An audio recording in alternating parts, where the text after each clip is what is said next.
What leadership material have you read? Tell me one book that you have read about leadership. The Bible. Ma'am, that is not a leadership book. Sometimes I feel like this woman has the intellect of someone who eats Taco Bell in the morning so they can have the shits come lunchtime. So you don't have any knowledge, education, or understanding on the principles of leadership, but you're talking about leadership, and then y'all wonder why, as women, you choose the wrong males. Because you choose males on ignorance, not on knowledge. It is incredibly irresponsible to claim you're a scholar while calling someone ignorant for reading the Bible, especially when you consistently come across as a pseudo-intellectual yourself. True leadership and true intellect is about understanding, not being condescending. Right? So you don't even have the ability to assess what a leader actually is. Because let's keep it a buck. Women are choosing the wrong men, are they or are they not? Yes, they are. Okay, so why are they choosing the wrong men? Because they're ignorant. Ignorance. And don't get me started on this fool right here, because he will cling to anyone for clout. It doesn't matter how ridiculous what they're saying is. Social media is now a part of the entertainment industry, and the agenda that's being pushed in entertainment right now is transgender and LGBT community vibes. So it makes sense why Princella, the Queen Maker, has now become popular on social media. There is an agenda, but it will never make sense for a heterosexual woman to be listening to a butch about what kind of relationship she should have with a man. This woman is a lesbian, and even though she dated men in the past and got married once, her pain from that relationship reflects in her content all of the time. She made a poor choice in man, so now she wants to generalize all men. It's a problem. I refuse to believe that a queen maker would be on social media dressed like Nelly with a baseball jersey on, a baseball cap, with an accent of a grease monkey from the South, like she knows how to change a carburetor. This excessive level of masculinity, pseudo-masculinity at that, is not of queen substance. I refuse to believe such. And yes, for the record, the Bible is a leadership book. It teaches leadership principles, but they are often centered on serving others, leading with integrity, and creating moral and spiritual growth. So reading the Bible can absolutely contribute to someone's understanding of leadership, especially in the context of leading with compassion, humility, and wisdom. And you know that if you actually read it. All it would take you doing is actually Google it. It's just that simple. If you don't want to sit down and read the book, Google it. It's in Proverbs, it's in Peter, it's in Psalms. It's a leadership book. You don't have to be a scholar to know that. So basically, when I suggest that you're a single mother, I'm suggesting that you're a single mother because I observe that you have a lack of communication skills. You are displaying a lot of masculine behaviors. You said you're a representative of women. You're a leader of women. Fantastic.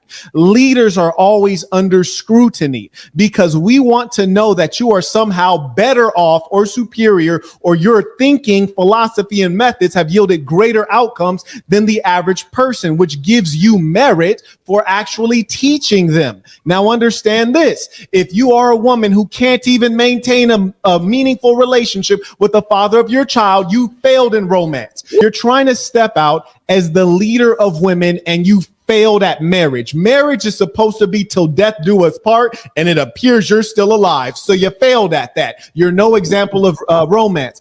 Furthermore, on a financial level, if you want to teach women, one of the most meaningful things to teach anyone in this land of opportunity is finances, and you've not excelled at that. And then if you look at education, you're just now getting a degree and you're creeping into menopause age. So you failed at that. So the fact is, you have not outperformed any average woman. So what is so narcissistic in your mind that makes you think you're up here to be a teacher of others? You are not an example of others. Your habits are very base. That's why I bring it up. And now that we got that established, I'm happy to go on to a number of debate topics that we have. But when you want to step out and say you're a leader, have some credentials. When I step out and say I'm a leader, I outperform the average man in all of the major categories that we have to raise our standards significantly higher as heterosexual Black women when we are choosing women to lead us, guide us, or advise us. I've seen Black women cancel women for less. And for some reason, anytime a Black woman gets on the social media and she says something toxic about men, women will follow her to the pits of hell. Men are not your enemy. You have to get that out your mind first before you can even have a healthy situation with one. Do not listen to people who try to steer you away from God. And if you are looking for someone to give you good relationship advice, why not listen to someone who is married, who is in a healthy long-term marriage if you want to be married? And if you don't want to be married, that's fine too.